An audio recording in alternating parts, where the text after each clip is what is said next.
Hello friend, मैं Rakesh Dnyanejar coaching से कक्षा 10 की गणित की वीडियो लेकर आज प्रस्तुत हूँ। और आज हम आप लोगों को अध्याय 2 बहुपद के बारे में आपको बताएंगे और इतनी इजी तरीके से बताएंगे कि आप लोग इसको कभी भूलेंगे नहीं। तो आइए हम बहुपद पर चलते हैं। बहुपद होता क्या है, बहुपद के प्रकार क्या है, ये कितने प्रकार के होते हैं, इन सारी चीज़ों को हम आपको अभी स्पष्ट रूप से समझा देते हैं। तो आइए बहुपद क्या है इसकी परिभाषा हम आपको बताते हैं। ऐसे बीजी व्यंजक जिनमें चर की घातें पूर्ण संख्याएं हों उनको बहुपद कहते हैं। बहुपद क्या होता है? ऐसे बीजी व्यंजक जिनमें चर की घातें पूर्ण संख्याएं हों उनको बहुपद कहते हैं। जैसे x 2 या 2x+3, इनमें जो चर है चर की घात 1 है, यह संख्या पूर्ण संख्या है, पूर्ण संख्या है, इसलिए इनको हम क्या कहेंगे? बहुपद कहेंगे। क्या कहेंगे? बहुपद कहेंगे। तो अब आइए एक बार फिर से हम रिपीट करते हैं कि बहुपद क्या है। ऐसे बीजी व्यंजक जिनमें चर की घातें पूर्ण संख्याएं हों उनको बहुपद कहते हैं। इसका एग्जाम्पल अर्थात इसका उदाहरण है x या 2x+3। यहाँ पर चर x की घात जो है 1 है। एक कैसी संख्या है? पूर्ण संख्या है, इसलिए यह क्या है? एक बहुपद है। अब आइए हम आपको बहुपद के प्रकार के बारे में बता रहे हैं। बहुपद का प्रकार कितने प्रकार के होते हैं? तो बहुपद के प्रकार को जानने के लिए पहले यहाँ हम आपको बताते हैं कि यह बहुपद का जो वर्गीकरण निम्न 2 प्रकार से किया गया है।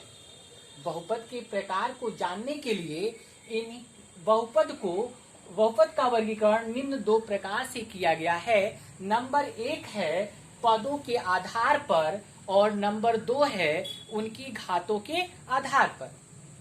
हम बहुपद के प्रकार के बारे में जानकारी रखने के लिए बहुपद का वर्गीकरण निम्न 2 प्रकार से किया गया है। नंबर 1 है पदों के आधार पर और नंबर 2 है घातों के आधार पर। तो सबसे पहले चलिए हम आपको ये पदों के आधार पर बहुपद के प्रकार के बारे में आपको हम बता रहे हैं। जैसे यहाँ पर हमने पहला पॉइंट डाला, पदों के आधार पर बहुपद के प्रकार। तो पदों के आधार पर बहुपद निम्न प्रकार के होते हैं। यहाँ पदों के आधार पर जो बहुपद होते हैं वे कई प्रकार के होते हैं। जैसे नंबर 1 उसका हम बताते हैं आपको, शून्य पदी बहुपद, 1 पदी बहुपद, 2 पदी बहुपद, 3 पदी बहुपद, 4 पदी बहुपद, 5 पदी बहुपद। ऐसे ऐसे हम लास्ट तक जितनी संख्याएं होती हैं अर्थात अनंत पदी बहुपद इनके होते हैं। तो आइए हम आपको पहले बताएं शून्य पदी बहुपद होता क्या है। शून्य पदी बहुपद कहते किसे हैं? ऐसा बहुपद जिनके सभी पदों का गुणांक शून्य होता है।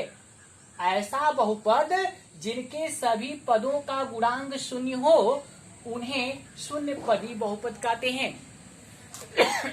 ये समझ में आ गया? ऐसा बहुपद जिनके सभी पदों का गुणांक शून्य हो उनको शून्य पदी बहुपद कहते हैं। जैसे शून्य गुणे ब्रैकेट में x+1 लिख दी। यहाँ पर x+1 यह एक बहुपद है और इस बहुपद का सभी का गुणांक क्या है? शून्य है, इसलिए इसे हम शून्य पदी बहुपद कहेंगे।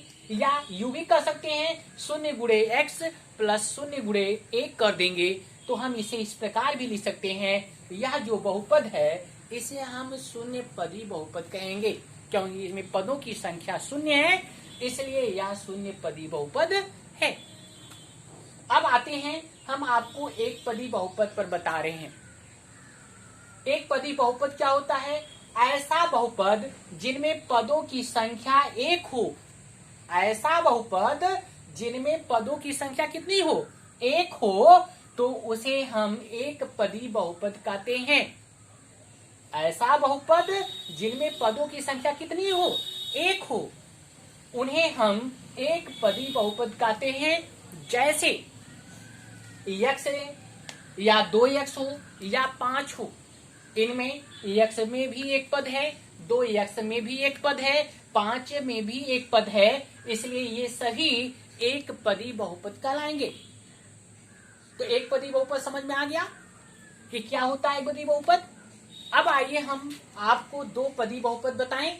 दो पदी बहुपद, जैसे आपने एक पदी बहुपद पढ़ा, ठीक वैसे ही दो पदी बहुपद की परिभाषा आप आसानी से दे सकते हैं।